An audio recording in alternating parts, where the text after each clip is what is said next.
कि लोगों को अपने अंदर हृदय संबंधित बीमारियों को रोकथाम के लिए, उनसे बचने के लिए क्या चीज़ें ऐसी करनी चाहिए वो जिससे कि इन सारी बीमारियों से दूर बने रहें? लोगों को नियमित व्यायाम करना चाहिए, अपने खाने पीने का ध्यान देना चाहिए। अगर उन्हें कोई भी ऐसा रिस्क फैक्टर है, जैसे कि किसी के फैमिली हिस्ट्री है, जी, ठीक है, किसी के परिवार में किसी के माता पिता को कभी कोई हार्ट से डिजीज़ है, तो वो उसका ध्यान रखना चाहिए। अपना एक रेगुलर चेकअप कराना चाहिए। मैं कहूँगा एटलीस्ट साल में एक बार कम से कम एक फुल बॉडी चेकअप होना चाहिए, रिलायबल। मतलब डेली का हमारा जो रूटीन है, तो बॉडी को कैसे अच्छा बनाया जा सकता है सर? हम अपना खान पीन अच्छा करें, ठीक है, बहुत ज़्यादा घी तेल चिकनाई वाला खाना ना खाएं, बहुत ज़्यादा स्मोक वगैरह, अल्कोहल वगैरह इसको हम अवॉइड करें, ठीक है। बहुत मेहनत का काम कि पैसे के पीछे दौड़ना, कि अब एक चीज़ पा ली है अब दूसरी चीज़ पाना, इन्हीं सब चीज़ों का तनाव। प्रॉपर हम 8 घंटे की अपनी नींद लें। ऐसे व्यक्ति को हृदय संबंधित बीमारी है तो उसके लिए अच्छा आहार क्या है, क्या खाना चाहिए सर उसको? जैसे कि खाने में अपना फ्रूट्स ज़्यादा लें, सलाद वगैरह ज़्यादा लें, अपना घर का दाल रोटी प्रॉपर लें। अपनी शुगर अगर है तो उस हिसाब से, जैसे डॉक्टर ने बताया है उनके, उस हिसाब से वो परहेज करें, मीठी चीज़ों का करें, बहुत ज़्यादा मीठे फलों का करें। सिर्फ किसी व्यक्ति को हृदय संबंधित कोई बीमारी है तो वो कितना तनाव जो है सह सकता है जिससे कि उसको आगे कोई अटैक ना पड़े? हाँ, ये सबका अपना अपना है, ठीक है। हो सकता है कि मैं 2 घंटे काम करता हूँ, मैं थक जाता हूँ। हो सकता है कि आप 4 घंटे 6 घंटे काम कर लें, आप नहीं थकते हो, तो वो 2 घंटे मेरे लिए एक्सर्शन वाले लेवल पे आ जाते हैं, और वो 4 घंटे आपके लिए एक्सर्शन।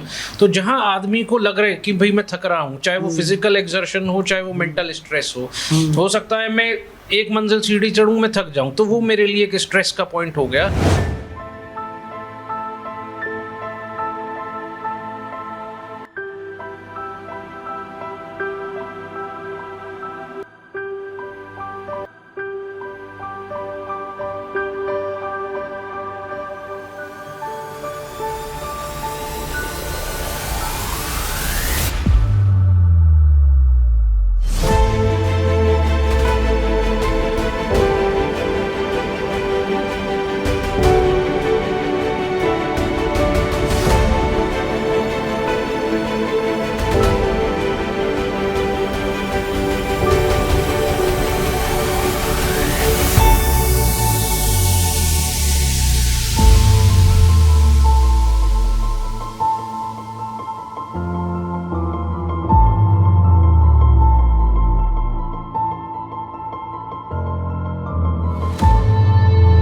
नमस्कार दोस्तों, मैं जय चौधरी HBA न्यूज़ में आपका स्वागत करता हूं। आज हैं हम अपने अतिथि जी, जिनके बारे में आखिर कौन नहीं जानता। आखिर मैं बात करूंगा हर्षदीप सिंघल, जो बड़े बड़े अस्पतालों में, हॉस्पिटल्स में इन्होंने बहुत सारे लोगों की जान बचाई, और ऐसे शख्सियत जिनको हम भगवान के रूप में मानते हैं, वो डॉक्टर, ऐसे डॉक्टर आज हमारे साथ बैठे हुए हैं। तो डॉक्टर हर्षदीप जी, आप हमारे स्टूडियो में आए, सबसे पहले आपका बहुत बहुत स्वागत है HBA न्यूज़ में। थैंक यू मुझे ये मौका देने के लिए कि मैं आप सबसे बातचीत कर पाऊँ और मेरा इंट्रोडक्शन भी हो पाए, इसके लिए आपका विशेष तौर से धन्यवाद। तो हर्षदीप जी, हम आपसे कहना चाहेंगे कि एक बार हमारे दर्शक पूछना चाहते हैं कि आपने इतनी सारी जगह, फोर्टिस में, एशियन में, मैक्स हॉस्पिटल में, इतनी जगह अपनी अच्छी सर्विसेज दी हैं, लोगों की सेवा की है, बहुत सारे लोगों को बचाया है। तो सर एक बार मैं चाहूँगा कि आप अपने ही मुख से एक बार हमारे दर्शकों को बता दें कि आपने कितने सारे लोगों की अब तक जान बचाई होगी सर? अब तक तो खैर लाखों लोगों की जान बचा दी होगी, और यही सबसे बड़ी अर्निंग है आज की डेट में हमारी, ठीक है। और हार्ट का जो पेशेंट होता है वो कभी भी ज़्यादा रात में या कभी भी ठंड के वक्त, और जब उसे कोई भी सुविधा नहीं मिलती, और तब उसकी, और इसमें सबसे ज़्यादा क्रिटिकल पीरियड रहता है, ठीक है। अगर शुरू के उसे अगर आधे या 1 घंटे में वो मिल जाए, मेडिकल सुविधा मिल जाए तो उसकी जान बच जाती है, हार्ट का फंक्शन भी ठीक रहता है, नहीं तो सडन डेथ होने का सबसे ज़्यादा रिस्क रहता है। जी डॉक्टर साहब, तो सर हमारा सबसे पहला सवाल है, जैसे कि हृदय संबंधित समस्याओं से आप उनकी पूरी मदद करते हैं, तो पहला सवाल, हृदय से संबंधित रोगी को अपने चेकअप कब कराने चाहिए, या कोई स्वस्थ व्यक्ति भी है उसे कोई बीमारी नहीं है तो उसको क्या चेकअप कराना चाहिए जिससे उसे पता चलता रहे कि मुझे कभी हार्ट अटैक ना पड़ने का चांसेस हो या हृदय में कोई दर्द ना हो, इस तरीके से हमें कब लगना चाहिए कि वो अपना चेकअप कंटिन्यू करा पाए? सबसे इम्पोर्टेंट सवाल यही है, हर साल में कम से कम एक बार तो जो हेल्दी पर्सन है उसका चेकअप होना चाहिए। एटलीस्ट एक ईसीजी होना चाहिए, एक टीएमटी होना चाहिए, एक उनका इको होना चाहिए।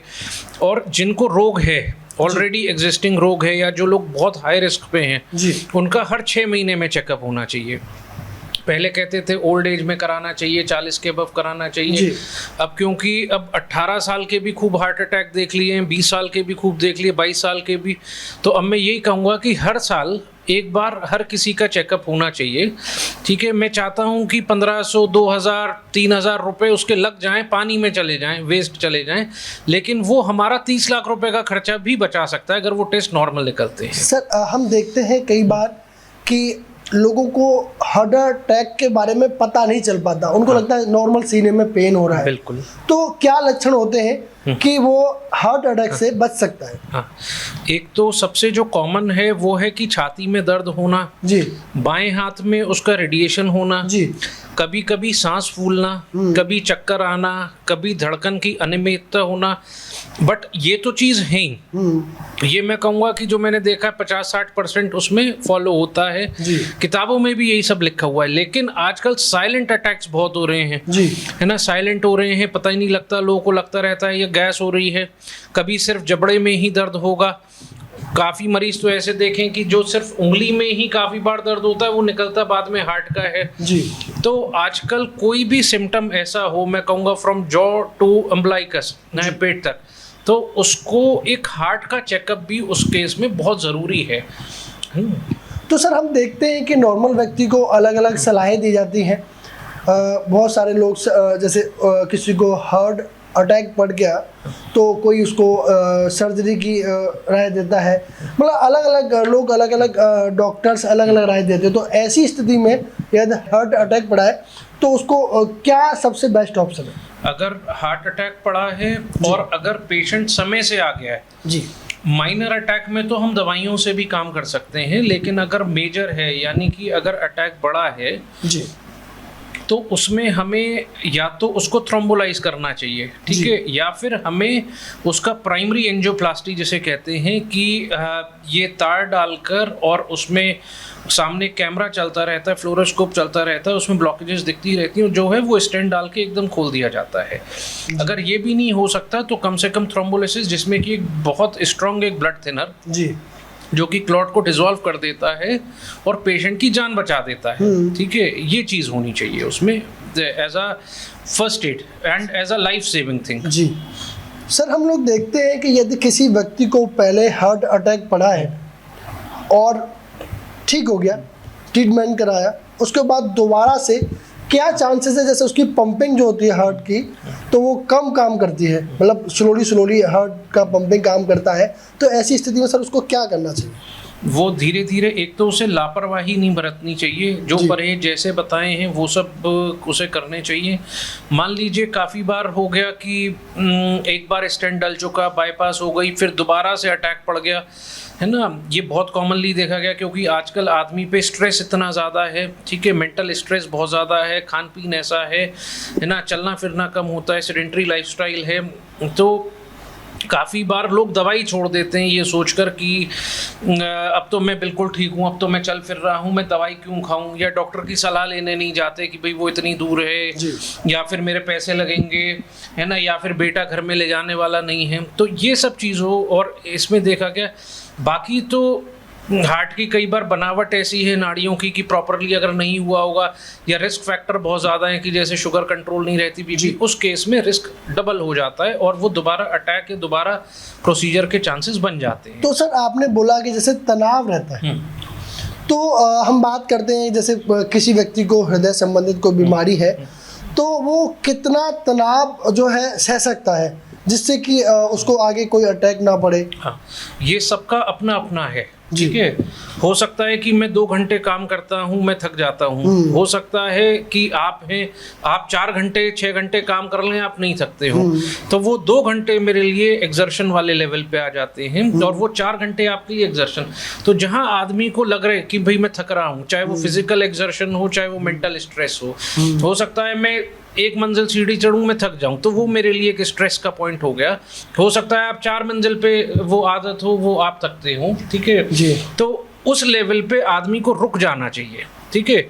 और बहुत ज़्यादा मेहनत का, मेंटल स्ट्रेस का, बहुत ज़्यादा पैसे के पीछे भागना, पूरे दिन तनाव लेना, फिर रात में भी नींद ना आना, ये सब बहुत ख़राब हार्मोन्स को रिलीज़ करता है, बहुत ख़राब न्यूरोट्रांसमीटर्स को रिलीज़ करता है, जो हमारे हार्ट पे और ब्रेन पे जोर देता है। जी सर, जैसे कि हम बात करें कि एक स्वस्थ दिनचर्या मतलब डेली का हमारा जो रूटीन है तो बॉडी को कैसे अच्छा बनाया जा सकता है सर? हम अपना खान पीन अच्छा करें, ठीक है। बहुत ज़्यादा घी तेल चिकनाई वाला खाना ना खाएं, बहुत ज़्यादा स्मोक वगैरह, अल्कोहल वगैरह इसको हम अवॉइड करें, ठीक है।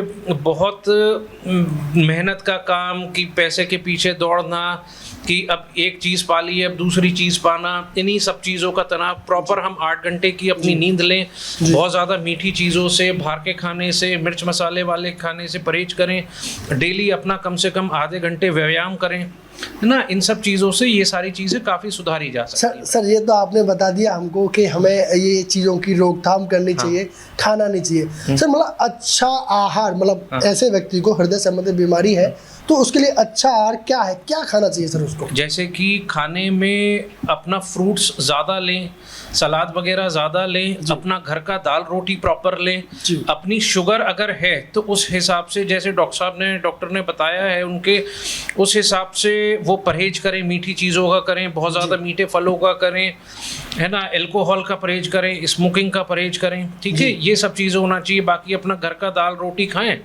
और इससे बहुत चीज़ों का बचाव हो जाता है। अपनी हरी सब्जियां ज़्यादा खाएं, सलाद ज़्यादा खाएं, ठीक है।